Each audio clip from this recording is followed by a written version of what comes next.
예, 안녕하세요. 저는 그 스페이스워크의 조성현입니다. 저도 이렇게 영상으로 찍으니까 더 엄청 함부로 말하면 안 될 것 같은 기분이 드는데, 저는 그 건축학과 03학번이고, 2013년 7월에 경계 없는 작업실이라는 이제 건축사 사무소를 같이 친구들이랑 공동 창업했습니다. 그래서 공동 창업해서 이제 건축 작업을 쭉 지속해 오다가 작년 10월에 좀 더 보편적으로 문제를 정의해서 도전을 하고 싶어서 이제 스페이스워크라는 회사를 창업을 했었고요. 그다음에 교수님께서 한번 창업 과정에 대해서도 설명을 해주시면은 많이 참조가 될 것 같다고 해주셔가지고 먼저 제가 어떤 방향으로 창업을 했었고 그 과정 중에서 지금 제가 아직 많이 부족하지만 어떤 위치에 있는지를 간단히 설명드리겠습니다. 저는 경계 없는 작업실이라는 이제 건축사 사무소를 만들었고 저희가 하는 작업들은 이제 이런 건축 작업이었습니다. 그래서 저희가 경계 없는 작업실로 이름을 지은 거는 건축을 기반으로 건축, 그래픽, 그다음에 IT, 그다음에 부동산에 이르기까지 좀 더 다양하게 도전해보자라고 해서 3년 동안 이런 도전을 지속해왔고 여기 보면 이제 뭐 저랑 여기 임지환, 그다음에 문주호 친구 3명이서 이제 공동 창업을 했습니다. 그러니까 저희는 이제 03학번 동기들이어서 이제 학교 다닐 때부터 이제 같이 사무실을 만들자고 해서 이미 학교 때 하고 졸업하면서부터 사무실을 나눠 갔어요. 각자 다른 것들을 배워오기 위해서. 그리고 졸업하면서부터는 한 달에 이제 10만 원씩 모아가면서 우리 언젠간 꼭 할 거야라고 해서 하다가 이제 3년 후가 됐을 때 저희한테 기회가 와서 창업을 하게 됐는데 저희가 한 작업들은 이를테면 이런 겁니다. 그러니까 뭐 이런 테트리스 하우스 같은 경우를 보면은 아주 작은 원룸에서 침대가 차지하는 공간이 크고 프라이버시에 보장이 안 되다 보니까 이게 옆모습인데 들어가면 주방, 화장실, 거실, 단층 올라가면 침실이 있게 계획을 하면은 그 윗집은 이제 거꾸로 주방, 화장실, 거실, 침실이 있고 얘가 이제 블럭이 쌓이듯이 된 게 테트리스 하우스고 뭐 브랜딩 같은 경우는 건물의 인면을 가지고 얘를 분해해서 뭐 이름을 만들고 각 방에는 자기 방 단면을 넣자 해서 이런 식의 작업을 저희는 해왔습니다. 그래서 뭐 지어진 모습은 이러하고 이번 작년 베니스 비엔날레에 프라임 이그젬플로 한국관에 전시가 되었었고요. 그다음에 이건 초창기 원래 2인실 그 비즈니스 센터에 있다가 이제 3인실로 옮겼을 때 엄청 기분이 좋았을 때 찍었던 장면이고 마침 그 당시에 저희는 프라임 르호봇에 있었는데 거기서 뭐 르호봇 10주년 기념 영상을 찍었어요. 그래서 저희도 인터뷰를 왠지 모르게 그냥 해서 했는데 뭐 이름은 헷갈려서 제 친구 이름이 나오긴 했는데 뭐 르호봇이 참 좋았다라고 이야기를 한 거고요.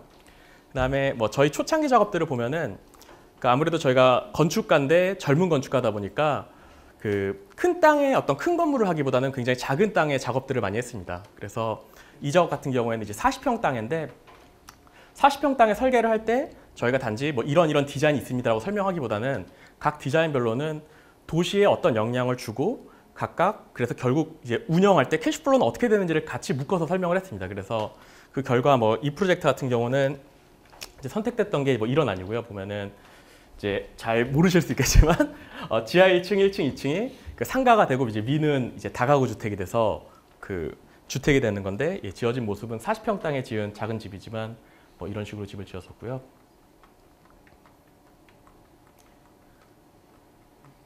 이제 이런 것들이 저희가 쭉 해오던 건축 작업이었습니다. 이거는 2013년 초기 작업이고 그런데 또 반면에 저희는 또 사업이라든지 이런 데 굉장히 많이 도전을 했었는데 그다음에 또 제 대학 선배이자 또 멋진 경영자인 이제 이동준 대표라는 분과 또 같이 도전을 해왔습니다. 뭐 이를테면은 저희가 했던 거는 이제 아토컴퍼니랑 경계 없는 작업실이랑 이제 서로 이제 파트너 회사가 돼서 많은 문제에 도전을 했었는데 뭐 순우리말로 이제 선물이라는 뜻이고 아토가 기획영업 마케팅 자금 조달을 하면 저는 기획 설계 디자인 IT를 하겠다라고 해서 그렇게 다락방에서 모였지만 굉장히 작은 곳에서 작업을 했었는데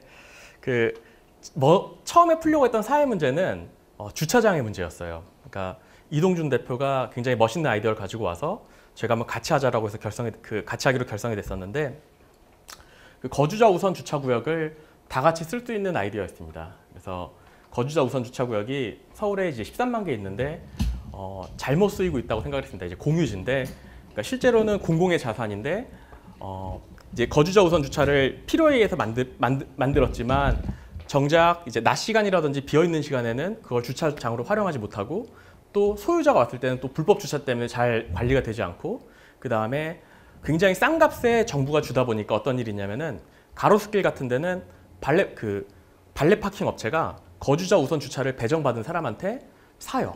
한 달에 80에서 100만 원을 내고. 이 얘기는 그 구청에서는 거주민한테 3만 원 주고 이거를 배정을 해줬는데 추첨을 통해서 근데 이거를 타 업체가 100만 원에 사가는 게 정상적인 상황은 아니기 때문에 얘를 공유해야 되겠다는 생각을 했고 이제 이 당시에 그러고 나서 찾아보니까 이제 많은 이제 어플리케이션이나 소프트웨어로 이거를 공유하려는 시도들이 있었습니다. 근데 저희가 시도를 했던 거는 하드웨어로 이거를 좀 풀어보고 싶었고 이를테면은 뭐 이런 겁니다. 초창기 프로토타입인데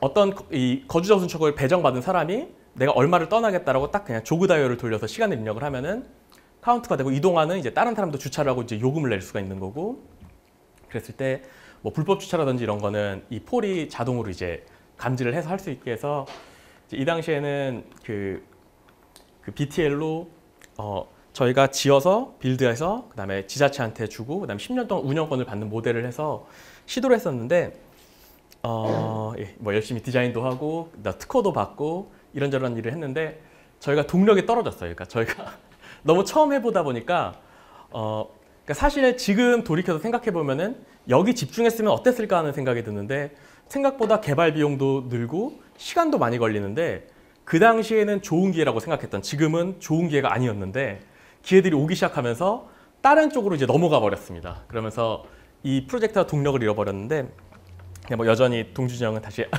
하고 싶어 할 것 같은데 이를테면 저희가 제가 그 과정을 좀 설명을 드리면은 이거는 뭐 동력을 떨어뜨린 건 아니라 저희 초기 작업 중 하나인데 이제 이런 일들이 굉장히 많이 왔어요. 그러니까 이거는 좀 좋은 기회라기보다는 좀 재밌는 기회고 그 서울대학교에 이제 관정도서관이 지어지는데 어느 날 현장에 있는 친구한테 저한테 전화가 왔어요. 성현이 형 형네 경기 없는 작업실이니까 이제 뭐든지 다 하지 하면서 그 공사할 때 그 가림막을 디자인해 달라고 전화가 온 거예요.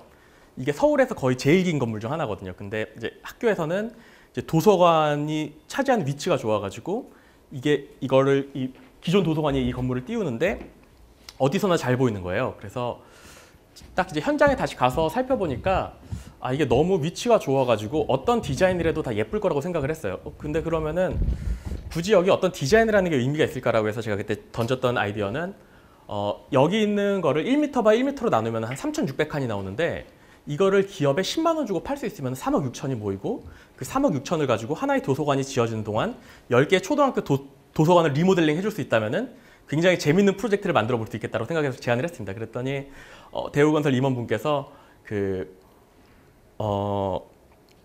어차피 대우건설이 한 해 CSR 예산으로 몇십억 쓰는데 차라리 우리를 위한 마케팅으로 기획을 해달라고 했어요. 그래서 이제 그 당시에 제안을 했던 게 10개 작은 도서관인데 뭐 이제 그 분진망은 이제 그래픽은 일상이 예전에는 화제가 됐지만 지금은 거의 보도자료 같은 일상이니까 이걸로는 더 이상 안 돼서 교육 미래 하나의 거대한 관정 도서관이 지어지는 동안 여러 개 작은 도서관의 리모델링을 하는 10개의 작은 도서관 프로젝트를 제안을 했습니다. 그래서 대우건설이 8억을 기부하면 이제 클래스팅 이야기를 더하고 경기 없는 작업실이 디자인을 하고 아토컴퍼니가 PM을 해서 대우건설이 이제 홍보를 하는 건데 이를테면 아이들이 사진을 찍어 보내면 사진이 이제 자동으로 이제 편집이 되는 거예요. 그러니까 찍은 사진들이 보이는데 근데 이게 가까이서 보면은 아이들이 찍은 사진들이 보이지만 멀리서 보면은 하나의 메시지가 되게 해서 가까이서는 아이들을 보고 멀리에서는 대우건설이 읽는다. 그래서 뭐 그 당시에 뭐 대우건설이 8억 기부하면 6억은 비영리법인 현금 기부하고 2억은 현물 기부해서 이게 지어주는 동안 슈퍼그래픽, SNS, 웹페이지, 영상물 제작은 아토컴퍼니가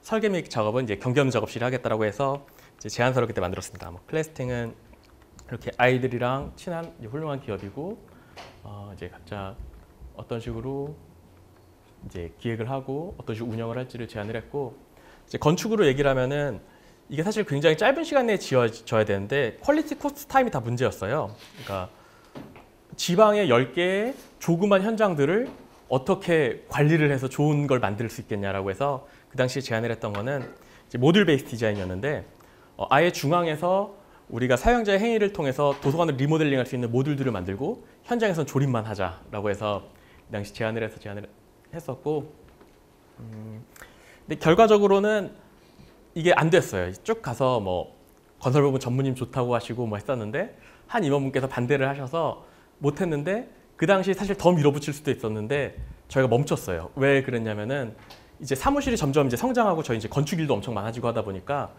이거를 하면은 사무실이 망하겠다는 생각이 든 거예요. 조마조마하면서 이거 큰일 나겠는데 했는데 마침 스탑이 돼서 그냥 우리가 일단 여기까지였나 보다라고 하고 일단 멈췄고 그 다음에 온 기회들은 뭐 이를테면은 부산에 있던 그 동해남부선 부지가 폐선이 됐어요. 그러니까 동해남부선이라는 단선으로 된 쭉 큰 기찻길이 있었는데 이 기찻길이 레일바이크 사업 공모가 나온 거예요. 근데 우리나라에서 아주 유명한 부동산 개발사에서 우리가 컨소시엄을 구성할 테니까 너네가 한번 아이디어를 내서 같이 해보지 않겠냐라고 해서 그 당시에 저희가 제안했던 건 뭐냐면은 동해남부선이 뭐 이렇게 쭉 긴 아주 훌륭한 선인데 기본적으로 그 레일바이크라는 게 정선이라든지 이런 좀 어떤 시골에서 한적한 데서 있을 때 굉장히 잘 유효하게 동작하는데 이렇게 해운대처럼 굉장히 상업이 발달된 곳에서 레일바이크를 하긴 굉장히 아깝다고 생각을 했어요.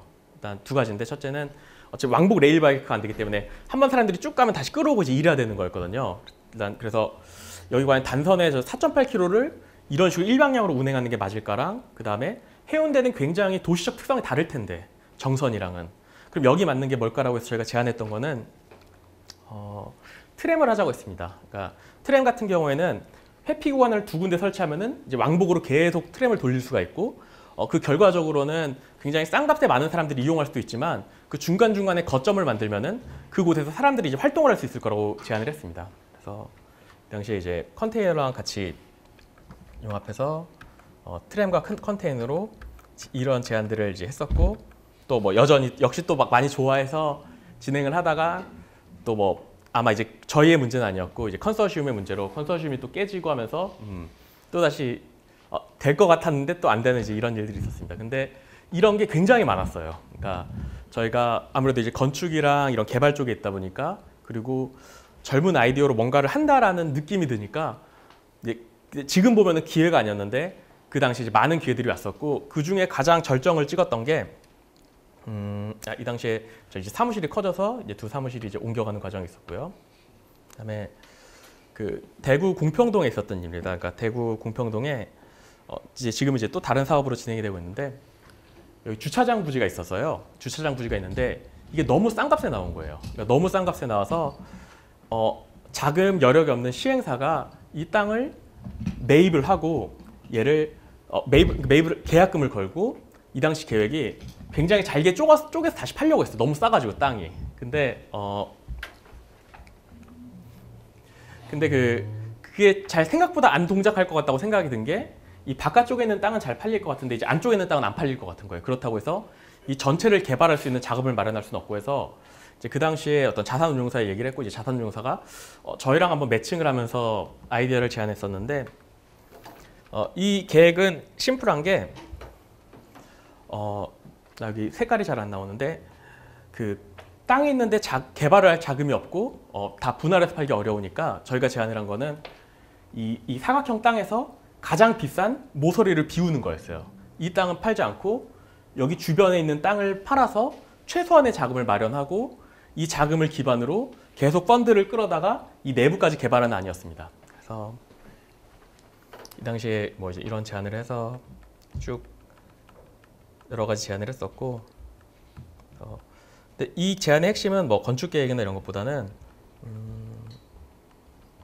그래서 정말로 작은 자금의 어떤 순서로 이 개발을 할 때 조달할 수 있는지에 대한 계획이었습니다. 그래서 이 당시에 또 엄청 좋아해 주시고 그래서 저희가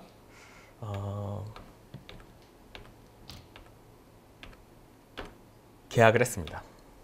근데 마침 그날 이사 파티하는 날이었어요. 그래서 그러니까 원래 이건 계획되어 있던 파티였는데 그래서 즐겁게 놀고 파티하고 이 당시에 저 이제 뭐 회사 시작한 지 얼마 안 됐을 때였는데 이제 저희가 이 순간들이 굉장히 제일 어떻게 보면은 저는 결과적으로는 지금 좋지 않게 왔다고 생각을 하는데 이 당시에 엄청나게 큰 돈의 계약을 했습니다. 그래서 아토 컴퍼니가 35억, 경기업자 업체 15억 해서 이제 뭔가 우리가 새로운 걸 할 수 있겠다라고 해서 엄청 신났었어요.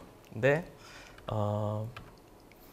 월요일 날 계약 해지가 또 나왔습니다. 그래서 이건 뭐지 하면서 이제 그 당시에 그러니까 계약서 도장까지 찍고 인감까지 찍고 인감증명서까지 받았는데 계약금은 안 들어오고 딱 계약 해지가 나왔는데 이게 시행사 사장님이 이제 여러분이었는데 그 중에서 이제 어떤 분은 좋아하셨는데 어떤 분은 반대를 한 거예요. 그냥 다른 식으로 처리를 하자고. 그래서 이제 또 이게 해지가 되고 계속 반복되게 이제 실패를 쭉 지속해왔어요.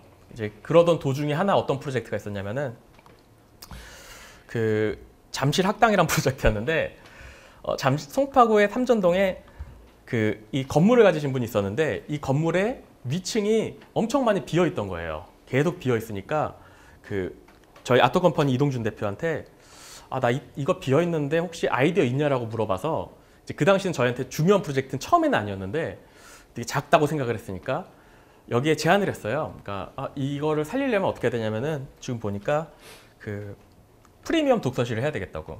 그래서 독서실 산업이 어떻고 저희가 제안하는 독서실은 이런 독서실이고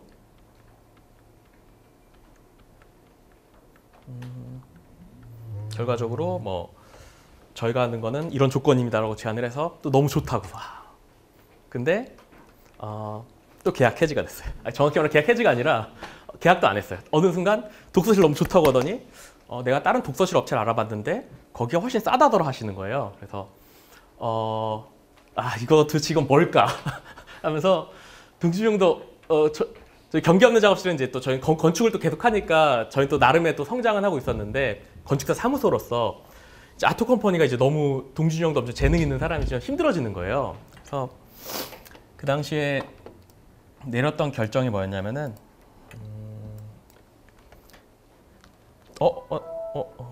잠시만요.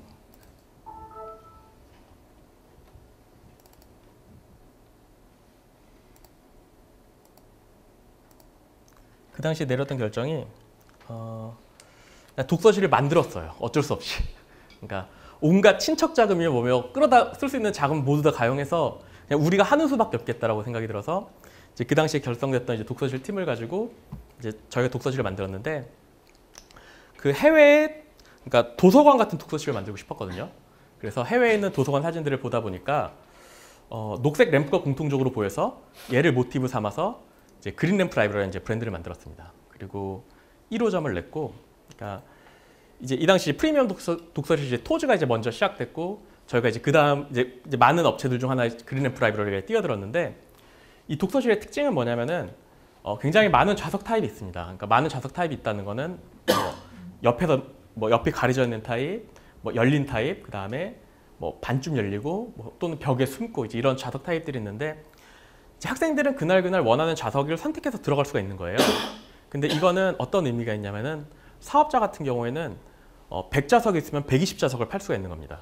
그러니까 왜냐면 아이들이 동시에 안 오기 때문에. 그러니까 어떻게 보면 이제 공유가 일어나는 거죠. 그러니까 마치 오피스로 호텔링 하듯이 좌석의 공유가 일어나고 이것 때문에 이제 프리미엄 독서실이 훨씬 좋은 공간을 이제 제공할 수가 있게 된 건데 또 저희가 하는 특징이 뭐였냐면은 1호점은 하고 또 다시 다행히 팔 수가 있었어요. 다시 자금을 이제 잘 돼서 이제 팔 수가 있어서 이제 그다음에 이제 성장 동력으로 할 수 있었는데 저희 특징이 하나의 설계가 끝나면은 이게 전데 설계팀, 운영팀, 마케팅팀이 다 같이 회의를 하는 거예요. 그래서 이번 호점은 어땠는데 다음 호점은 어떻게 개선을 하자를 계속 지속적으로 반복을 할 수 있었는데 이를테면 1호점 같은 경우에는 아이들이 로비랑 라운지에서 너무 떠든다는 거예요.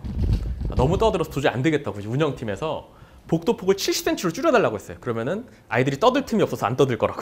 근데 저희가 이거는 건축가로서 그럴 수가 없기 때문에 대신에 아이들을 안 떠들게 해줄게라고 얘기를 하고 저희가 2호점 때 했던 게 뭐냐면은 떠들 만한 공간을 엄청 엄숙하게 만들었습니다. 그러니까 아이들이 갑자기 겸허해지면서 조용히 이제 라운지 같은 데서 책을 보기 시작하는 거예요. 그래서 이제 2호점 저고요. 그다음에 3호점에서 이제 쭉 했다가 또 이제 아이들이 근데 너무 풀 죽는 것 같다고 로비랑 라운지에서 활기가 안 느껴진다. 그래서 그러면은 공간 구성을 바꿔서 4호점은 또 다시 밝게 하되 1호점과 또 다른 구성에서 계속 이제 반복적으로 해서 많은 것들을 발견할 수 있었어요. 이를테면은 이제 건의함이 있는데 그린 보이스라고 아이들의 건의함을 매니저가 볼 수 있는 자리에 설치하면은 아이들이 건의를 잘 못한대요. 그러니까 막 거지함 쓰면서 뒤를 힐끔힐끔 보고 그래서 아 저거는 좀 더 안쪽으로 아이들만 있는 공간으로 넣어야 되겠다. 그 다음에 아이들이 이제 질의응답을 이제 포스트잇 같은 거 붙여서 할 수 있는 데가 있거든요. 근데 이게 매니저 앞에 있으면은 원래 의도대로 돌아간대요. 그러니까 수학 문제 같은 거 질문하고 뭐 진로 같은 거 질문하면 거기에 대한 답이 올라오고. 근데 이게 만약 아이들만 있는 공간인 뭐 캔틴이라든지 이런 데로 넘어가면은 이제 사랑 고백장으로 변한다는 거예요. 뭐 어떤 여학생 누구신가요? 하면서 그래서 이런 것들을 계속 반영을 하면서 이제 계속 호점들을 진화시켰는데 근데 이 그린램프의 가장 큰 특징은 그 그린램프는 학생들의 성과에 대해서 보상을 하는 게 아니라 시간에 대해서, 그러니까 시간이 실력이 되는 곳이라는 캐치프레이즈로 계속 움직였거든요. 그리고 그거를 관리하는 게 시스템이 있었는데, 그러니까 이게 보시면은 요 가운데 있는 모니터입니다. 이 모니터인데 아이들이 출입을 할 때는 카드를 찍고 들어오게 돼 있어요. 카드를 찍고 들어오는데 이거를 단지 그냥 어머니한테 뭐 누가 출입했습니다고 이르는 게 아니라 이거를 게임처럼 만들었습니다. 그래서 어제 마지막 테스트한 사람 누구, 그다음에 어제 오래 공부한 사람 누구 몇 분, 주간 순위, 월간 순위 이런 거를 보여주기 시작하니까 아이들이 경쟁을 하고 결과적으로는 어떤 독서실보다 가장 오래 있는 독서실이 됐습니다. 그러니까 그게 그 공부를 오래 하는. 그러니까 실제로 뭐 사업으로 보면은 호텔리니까 뭐 아이들이 덜 공부하는 게 좋을지 몰라도 실제로 결국 독서실이 잘 되기 위해서는 진짜 오래 공부할 수 있는 곳이어야 되니까 이런 거 해서 뭐 지점별로 경쟁을 붙이는 때도 있고, 그래서 좀 그냥 게임을 즐기듯이 이제 학생들이 즐기게. 아까 보시면은 218일 출석한 친구 이름이 하나 떠 있는 게 있는데 그 친구는 독서실을 멈출 수가 없어요. 218일까지 쌓아왔는데 내가 계속 출석을 하는 거예요. 그러니까 이를테면은 이제 여기까지 가는 게 이제 그린램프 라이브러리가 했던 그 시간에 대한 보상한 거에 대한 가장 큰 성과 중 하나고, 그다음 자동으로 성적표 한 달마다. 그러니까 내 스스로 체크해 볼 수 있게 그냥 성적이 아니라 공부 시간으로 내 공부 시간 상위 10% 평균 해서 좀 이제 지속적으로 이제 볼 수 있게 이런 걸 만들었고요. 그다음에 이게 궁극적으로 하는 거는 어떤 걸 지향했냐면은 저희가 이것도 나중에 설명드릴 수 있겠지만 프랜차이즈가 아니라 이제 개별 호점별로 이제 투자를 받는 직영 방식으로 이제 전체를 본사에서 운영을 하는데 이제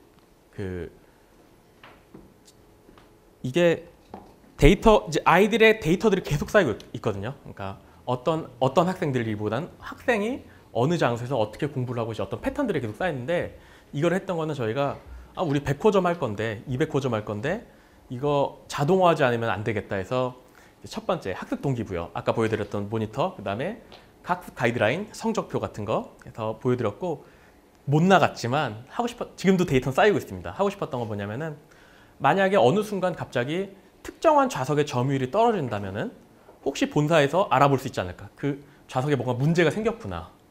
또는 특정 매니저는 어떨까? 이제 이런 것들에 대한 걸 해서 경영을 좀 굉장히 자동화하는 데 굉장히 신경을 썼고요. 그다음에 가장 중요한 거는 이게 호텔링이기 때문에 학생들의 시험 기간이 겹치는 학교들이 많이 받으면은 큰일 나요. 그러면 학생들이 왔다 공부할 장소가 없어지니까. 근데 이거를 완전 분산되어 있는 매니저들이 정성적으로 판단을 하는 게 아니라 데이터에 기반을 해서 판단을 한다면 이제 훨씬 정확하게 판단을 할 수 있겠다고 생각을 해서 이런 데이터들을 쌓고 있습니다. 그래서 지금은 예, 30호점을 지금 계속 진행을 하고 있고요. 그래서 이거는 그 노량진에 500석 규모의 그 성인용 독서실이고, 그래서 이제 이런 과정을 통해서 이제 아토컴퍼니랑 이거는 아토컴퍼니 1주년 때 저희가 이제 선물을 해준 겁니다. 그래서 그 당시에 아토컴퍼니 대표 동준이 형이고, 그다음에 쫙 수많은 제안서들이었고, 이제 이런 과정을 통해서 저는 이제 경계 없는 작업실을 좀 지속해왔고, 그러다가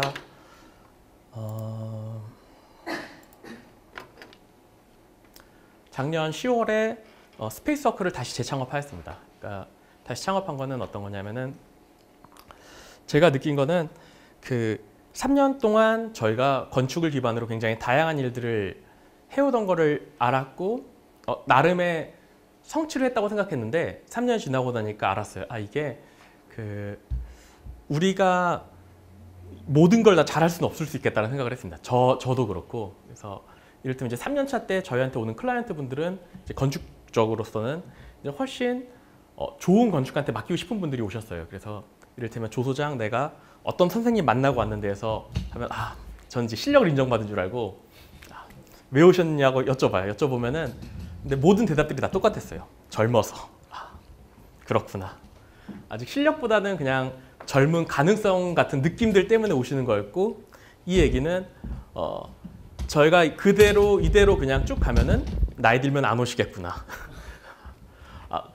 그랬을 때 정말로 잘할 수 있는 게 뭘지에 대해서 저희 이제 세 명이 다 계속 고민을 하기 시작했고 제가 그 중에서 택한 거는 저는 IT를 기반으로 한번 좀 더 보편적으로 문제를 정의해 보고 싶다고 생각을 했습니다. 그러니까 저는 이제 그 학교를 다니면서 이제 컴퓨터공학과 전공 과목들을 좀 계속 들었었는데 그리고 근데 저는 기본적으로 건축사 사무소를 너무 빨리 만드는 게 목표여서 스페셜리스트가 되고 싶지가 않았어요. 굉장히. 그래서 이를테면은 제가 처음으로 입사했던 건축사 사무소도 컴퓨터를 굉장히 좋아하고 잘하는 곳이었는데 저는 한 4, 5개월은 완전 건축을 하고 한두 달은 컴퓨터를 했었거든요. 왜냐하면 건축사 사무소를 빨리 만들어야 되니까.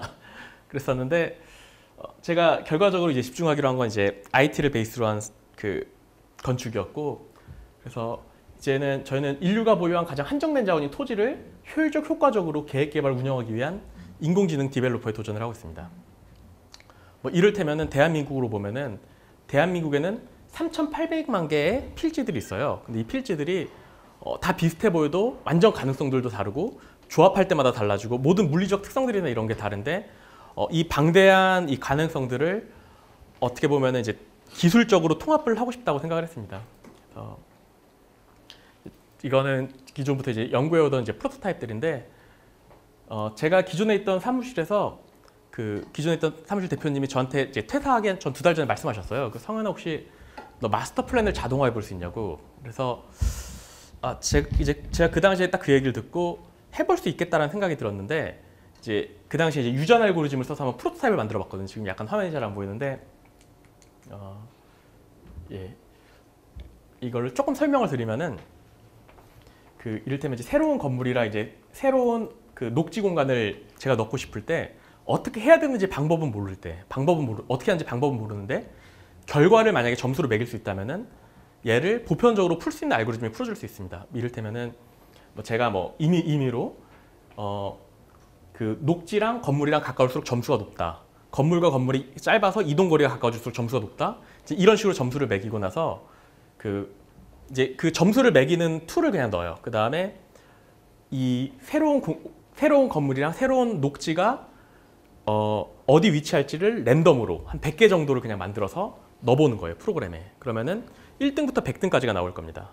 그러면은 점수가 나오니까 그럼 1등부터 20등까지 점수가 추린 것들을 뽑아서 다시 얘를 섞어서 100개를 만들어서 넣고 하면은 답이 수렴을 하는 경우들이 꽤 있거든요. 그래서 이거 한번 해볼 수 있겠는데라고 해서 이제 그 당시에 이틀 만에 이제 프로토타입을 만들어서 선생님 한번 디자인 요거 자동화 해볼 수 있겠다라고 해서 그 당시에 저희가 그 배재대학교 마스터 플랜을 한번 시도를 해봤습니다. 그러니까 학교 내에서 굉장히 이제 많은 데이터들을 이제 쌓고 얘로 뭔가 마스터 플랜 자동화할 수 있을까라고 했는데 결과는 어느 정도 나왔는데 생각만큼 잘 나오진 않았어요. 그래서 이게 왜일까라고 생각하면서 이제 그 당시에는 마스터 플랜이 너무 넓어서라고 생각을 했는데 지금 생각하면 너무 넓어서가 아니라 제가 기술의 속성이나 건축의 속성을 잘 이해를 못해서 문제 정의를 굉장히 작게 내렸었던 거였고 그래서 이제 이건 마무리 짓고 저희가 나와서 이제 사업을 하면 그 건축 작업을 지속하면서 이제 2013년에 저희가 바로 창업했을 때인데 생각을 해보니까 저희가 하는 이제 소형 필지에 짓는 집들은 왠지 자동화를 할 수 있을 것 같은 기분이 들었어요. 그래서 친구들한테 나한테 한번 한 달 주면 만들어 볼게라고 하고 2주 만에 그만뒀는데 그 이유가 만들어 보니까 이게 한 달 만에 끝날 게 아니라는 걸 알았고 그 둘은 이제 3명 있는 사무실에서 1명이 다른 걸 하기 시작하니까 완전 망가지기 시작했어요. 그래서 때가 아닌가 보다라고 하고 다시 이제 건축 작업에 쭉 이제 집중을 했었고 그러다가 이제 15년, 16년도에 제가 이제 다시 기술팀을 빌드할 수 있었을 때 서울시의 가로주택 정비화 사업이라는 프로젝트에 도전을 해봤습니다. 그 이유는 뭐냐면은 이 정비 사업 같은 경우에는 좀 제약 사항들이 많았어요. 7층 정책적으로 그래서 제약 사항이 많고 엄청 빠르게 확산되는 게 아니기 때문에 한번 도전해 볼 수 있겠다라고 생각이 들어서 이제 프로토타입을 만들었고 결과적으로는 될 것 같다라는 확신을 받아서 저희의 정책 자문 상품 1호를 만들었습니다. 그러니까 이 당시에는 이제 유전 알고리즘을 썼는데 토지를 주면 패턴을 찾고 최적화를 하고 이제 세대가 구성되면 평면 데이터베이스에서 가장 맞는 거를 넣는 방식으로 했고, 그래서 결과적으로 작년에 그 서울 SH공사한테 납품을 해서 이제 서울시 정책 결정에 쓰이고 있는데, 이제 이게 이야기하고 있는 건 어떤 거냐면은 쓰이는 방식은 그래서 이 땅에 어떤 디자인이 예쁘다라고 얘기를 해주는 게 아니에요.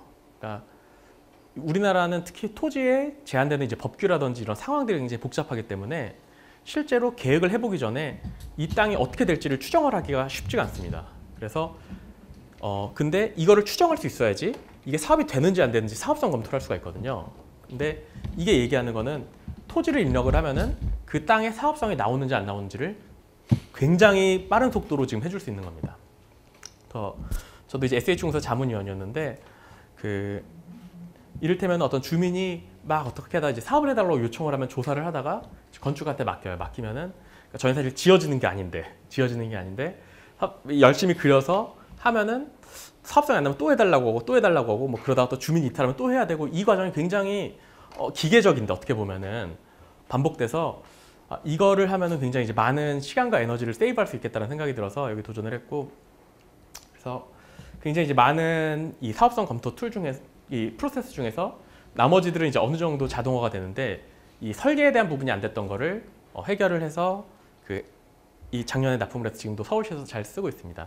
그래서 제가 하고 나서 느꼈던 건 뭐였냐면은 결과적으로만 얘기를 하면은 이제 3,900개 대상지에 780억 원의 예산을 아낀 건 맞는데 처음에는 되게 신났는데 잘못했다고 생각이 들었어요. 그러니까 잘못했다고 생각이 든 게 780억 원, 역시 멋있어 이랬었는데 시민들을 위해서 좋은 걸 한 거야 라고 했는데, 잘못했다기보다는 좀 더 정확할 수 있는 거는 겨우 3,900개짜리를 하더니 세상에는 정말 보편적으로 정의할 수 있는 엄청 큰 문제가 있고 알고리즘이나 기술은 이게 10만 개든 100만 개든 1000만 개든 할 수 있을 텐데 굉장히 작은 문제를 정의했다고 생각을 했습니다. 그래서 이를테면은 저희 프로페셔널 그냥 설계로 보면은 뭐 한 아파트 12,000평에서 설계비가 10억이면 엄청 신날 거예요. 막 다들 신나서 설계 엄청 정성 들여 하고 온갖 전문가들 뭐 세무, 재무, 뭐 구조 등 다양한 전문가들이 몇 년의 시간을 투입을 해서 할 수가 있습니다. 그런데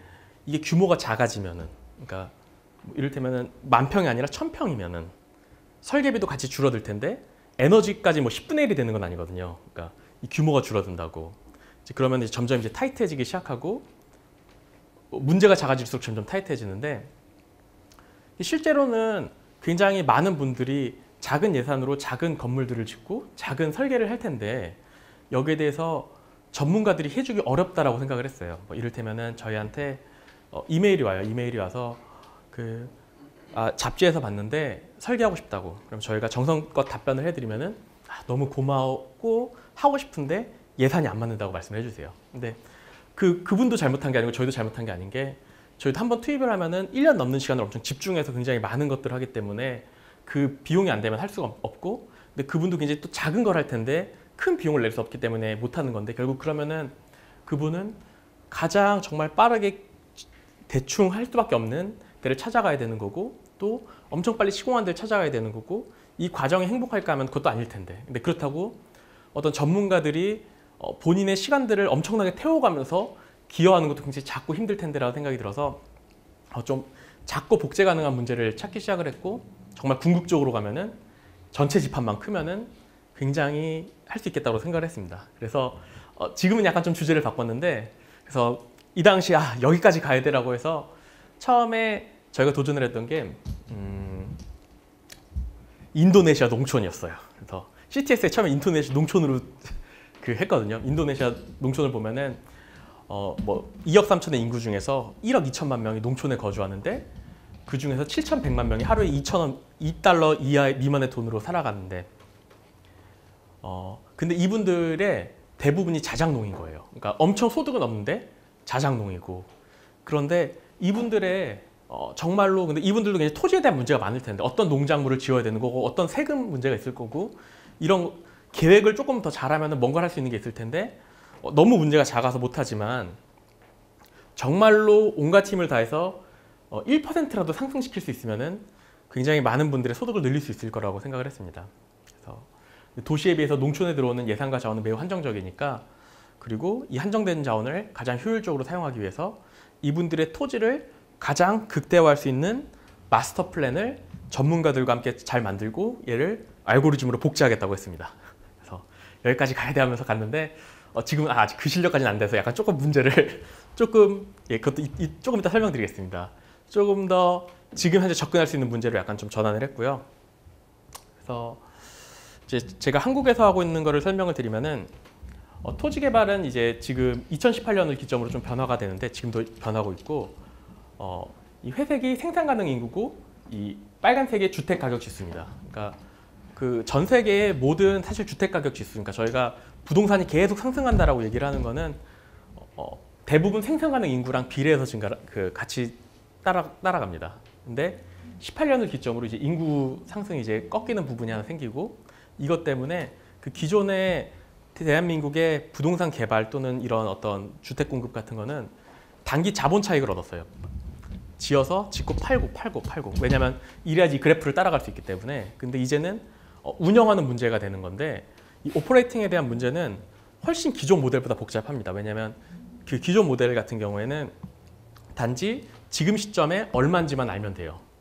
그래서 그걸 팔면 되는데, 운영은 사실 미래에 대한 것까지 같이 예측을 해야 되고 세무라든지 이런 것까지 굉장히 복잡하기 때문에 변화가 있는 거고, 또 이제 곧 아마 알다시피 저희 기술의 굉장히 발전이 빨라져서 기존 같은 방식으로 접근을 못할 거라고 생각이 들어서 이 시대에서 가장 효율적, 효과적으로 토지를 운영하고 건설할 수 있는 데에 도전을 하고 싶다는 생각이 들었습니다. 그래서 뭐 우리나라로 보면은 이제 450만 동 16억 제곱미터의 주거 시설이 있는데 그 중에 면적의 60%는 아파트예요. 근데 이 아파트는 동수로는 4%거든요.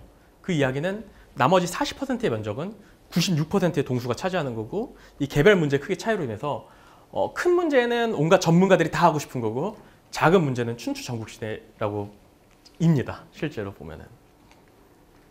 그래서 이제 소형 부동산은 규모가 작기 때문에 뭐 금융, 건설, 운영까지 이제 다 같이 문제가 있는데, 여기서 저희는 이제 금융으로부터 시작을 해서 데이터 드리븐 내리면은 많은 문제를 해결할 수 있다고 생각을 합니다.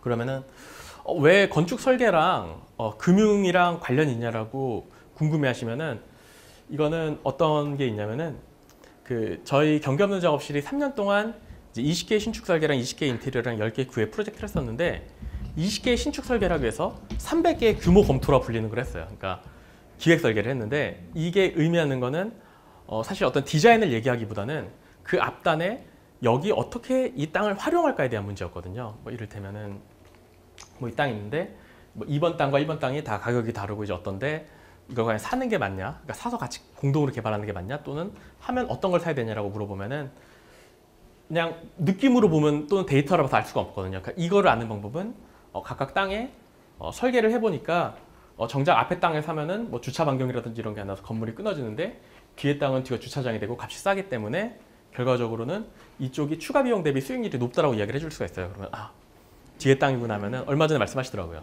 뒤에 땅 사셨다고.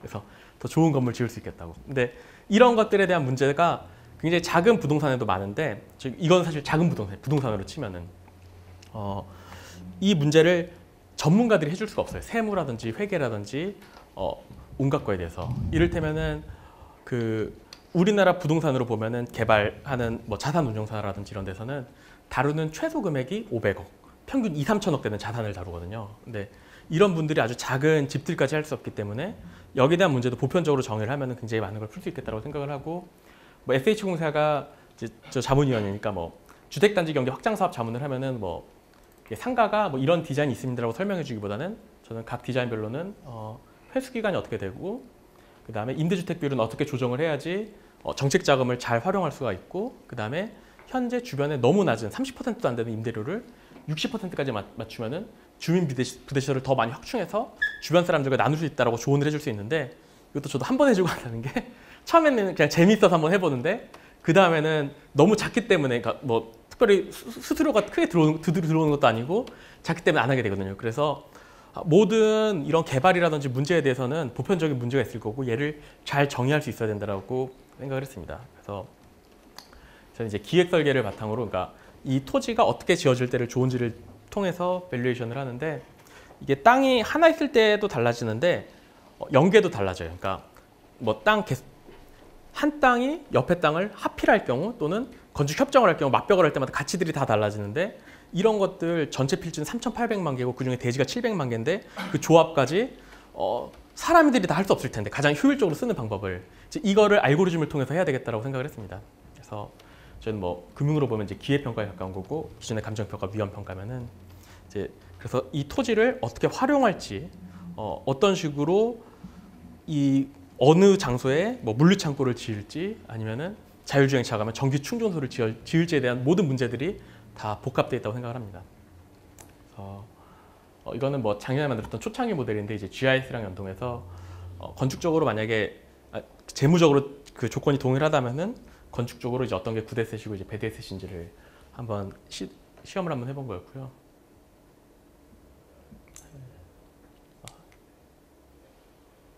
뭐 이거는 지금 뭐 GIS랑 연동해서 이 토지에 대해서 하면은 주변의 상황들 뭐 이를테면 공시지가 아니면 주변 분양가, 임대료들이 다 같이 합산이 되고 여기에서 이제 뭐 설계들을 하면서 얘를 좀 평가할 수 있는 거를 지금 개발하고 있습니다. 그리고 저희가 또 하나 하는 거는 저희는 이제 공공 디벨로퍼를 지원하는데 공공 디벨로퍼라고 하면은 이제 SH공사, LH공사 그분들은 시민의 세금으로 공공을 위해서 일을 하기 때문에 그런데 이제 이야기라는 거는 인공지능 건축계획도 건축계획인데 데이터 기반 도시 개발을 같이 해야 된다라고 이야기를 하고 있습니다. 이건 뭐냐면은 기존의 어떤 도시 재생이라든지 도시 개발이 뭐 이를테면 이런 게 나면 정책을 홍보를 하고 또 연락이 오는 지자체가 있으면 또 가서 홍보를 하고 이제 이런 방식이었으면은 오히려 그 전에 이 정책에 맞는 땅이 어디에 집중되어 있기 때문에 여기에 투입을 하고 어떤 방식으로 할지를 먼저 알면은 많은 시간과 에너지를 세이브하고 도시를 위해 좋은 일을 할 수 있다고 생각했습니다. 그래서 뭐 도시별로 조건들이 어떠하고 이 정책은 어떤 땅에 가장 많이 위치해 있고 내가 조건을 입력을 하면은 거기 맞는 땅이 어디에 위치해 있고 어떤 특징으로 있는지를 이제 알 수 있게 했고요. 그다음에 지금 베트남에 하고 있는 거는 그 사회주택 사업인데 베트남의 인구 구조가 현재 우리나라랑 굉장히 유사합니다. 그러니까 1980년대랑 우리나라 1980년대랑 인구가 1억 명에 가까운데 평균 나이가 20대예요. 근데 이분들이 가장 많은 인구층을 차지하고 있는데 이 이야기는 이분들이 다 결혼을 해서 독립을 하고 주택들을 사는데 여기에 대한 주택 공급이 워낙 부족해서 예전에 그 주택공사에서 주공 아파트를 공급했듯이 정책적으로 싼 주변 시대보다 훨씬 싼 그 주택을 공급을 하는 게 사회주택 정책인데 저는 이 사회주택 정책에서 투자에 대한 어떤 이제는 공공기금이 떨어져서 민간 자본을 투자하는데 여기에 대해서 이제 공정하게 관리를 하고 투자자도 더 효율적으로 찾을 수 있게 하는 플랫폼을 구축을 해서 사회주택 사업에 활성화하는데 조금이라도 기여를 하고 싶어서 지금 이 문제에 도전을 하고 있고요. 뭐 열심히 사회주택도 보고 어제 왔습니다. 어제 잠깐 베트남 갔다가 어제 저녁에 들어왔고 그래서 저희는 공공시민 자본에게 좀 균형 잡힌 상품을 제공하고자 합니다. 이거는 쭉 지내왔던 장면이고 여기까지입니다. 감사합니다.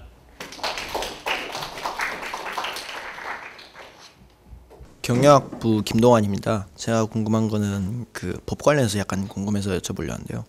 그 설계 말고 그러니까 건축물을 건축할 때 있어서 기부 체납 같은 문제가 있을 때 그 문제는 보통 어떻게 해결하고 계시는지 궁금해서 여쭤보고 싶습니다. 기부 체납은 아쉽게 제가 기부 체납할 건물까지는 설계를 못 해봐서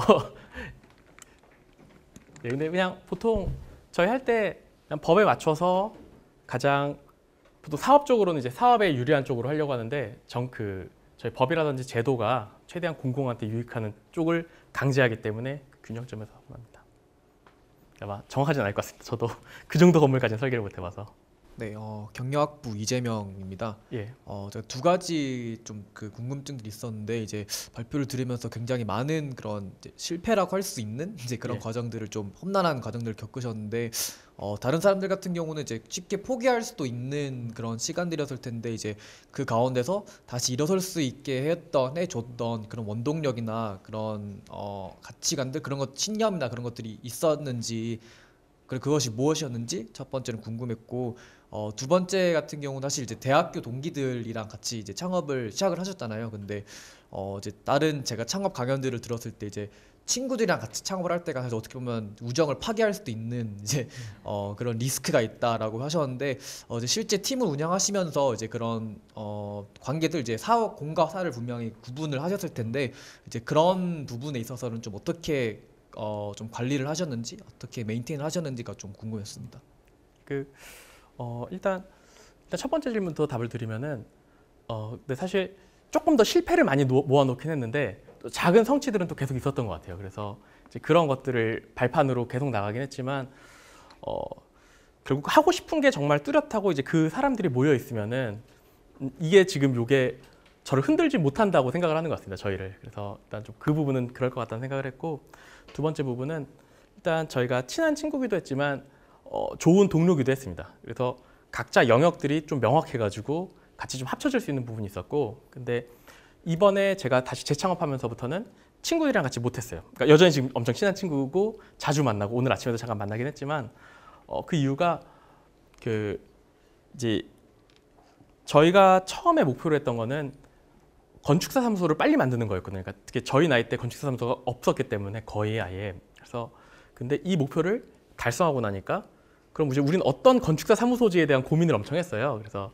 재작년 겨울부터 여기를 이제 쭉 논의를 하고 하다 보니까 이게 각자 하고 싶은 게 다를 수 있다라는 생각을 했습니다. 오히려 그러면은 각자의 꿈이 다른데 이거를 억지로 묶고 있기보다는 다시 오히려 그럼 독립적으로 정말로 이 꿈에 맞는 사람들이 또 다시 뭉쳐서 가야지 또 우리 서로 또 도움을 주고 그 좋은 관계를 만들 수 있다고 생각을 해서 전 이제 다시 독립을 했고 그 과정 중에서 엄청 서운했어요. 친구들이 하면서 우리 같이 했는데 하면서 근데 결과적으로는 그때 그걸 분리해내서 지금 다시 친합니다. 엄청. 왜냐하면은 각자 또 잘할 수 있고 집중할 수 있는 분야를 알고 이게 또 분리가 됐기 때문에 또 오히려 친하고 또 같이 협력할 수 있는 관계로 변한 것 같습니다. 사업하신 거에서 보면은 굉장히 한 분야가 아니라 건축이라는 분야가 있지만 그 대표님 본인께서도 컴퓨터 공학 하셨듯이 엄청 많은 분야가 융합적으로 연결이 돼야 될 것 같은데 본인도 스페셜리스트보다 제너럴리스트가 되고 싶다 하셨잖아요. 근데 혹시 그런 계기가 있었다면 어떤 계기가 있었고 또 그런 다양한 분야 할 때 좀 저도 그렇게 한 분야가 아니라 다양한 분야를 하고 싶어 하는 사람이고 또 컴퓨터 공학도 그래서 하고 있는데 경영학부지만 근데 그럴 때 어떤 점을 좀 더 해야 되는가? 그러니까 한 분야에 집중을 해야 되는데 또 그렇지 않으면은 좀 어려움이 있을 거거든요. 어떤 분야로 나갈 때 그런 게 어떤지 좀 여쭙고 싶습니다.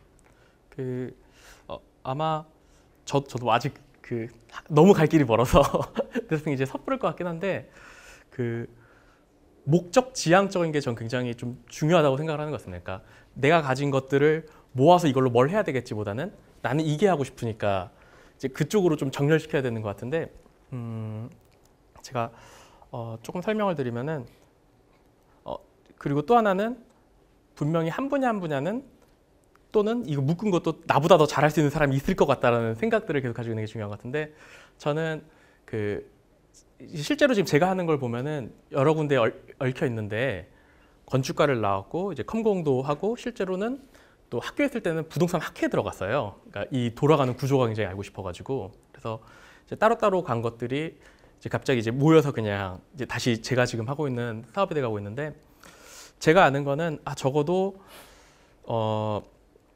분명히 저 건축 IT 어떻게 보면 이제 금융이라고 하면은 셋 다 저보다 잘하는 사람이 분명히 있을 거라고 생각을 해서 한 명씩 찾아 나서서 모시고 있습니다.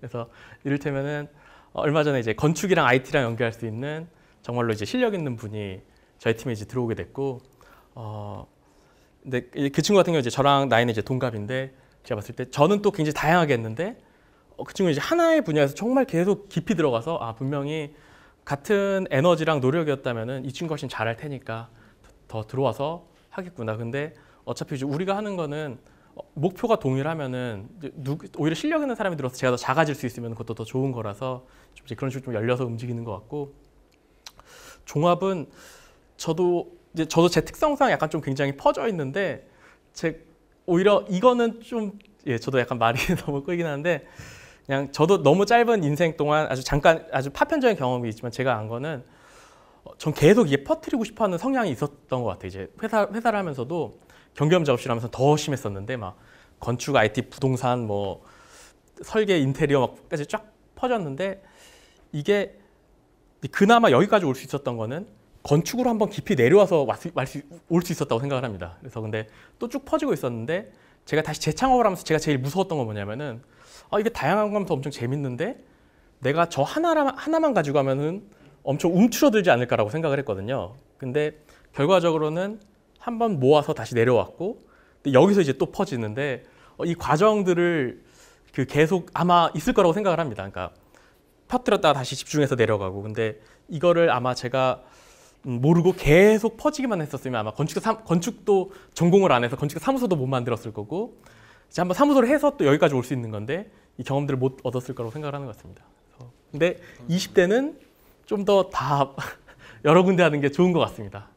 안녕하세요. 경영학부 안진선이라고 합니다. 아까 이제 그린램프 그 부분 되게 재밌게 들었는데요. 그 말씀하셨던 게 이제 재무팀이나 마케팅팀까지 같이 와가지고 회의에 참여했다고 하셨는데 이제 아무래도 저도 경영학부다 보니까 이제 전문적으로 뭔가 하진 못하지만 옆에서 그렇게 서포트를 해줄 수 있을 것 같은데 그런 팀들 역할의 중요성이나 어떤 식으로 서포트 받았던 게 되게 중요했다라는 식의 사례 조금 들을 수 있었으면 감사하겠습니다.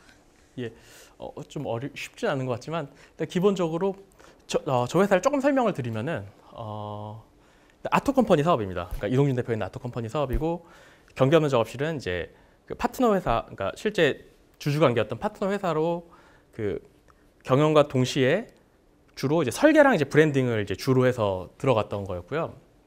오히려 이제 많은 그 부분들이 이제 분업화가 돼 있는데. 아토 컴퍼니가 있으면 또 지금은 구조가 바뀌었지만 아토 스터디가 있었습니다. 아토 스터디 이제 운영 회사입니다. 아토 컴퍼니 개발 회사고 경기업 작업실이 이제 설계랑 이제 브랜드를 하는 이제 이 세 가지 축이었는데 사업 모델로 좀 설명을 드리면은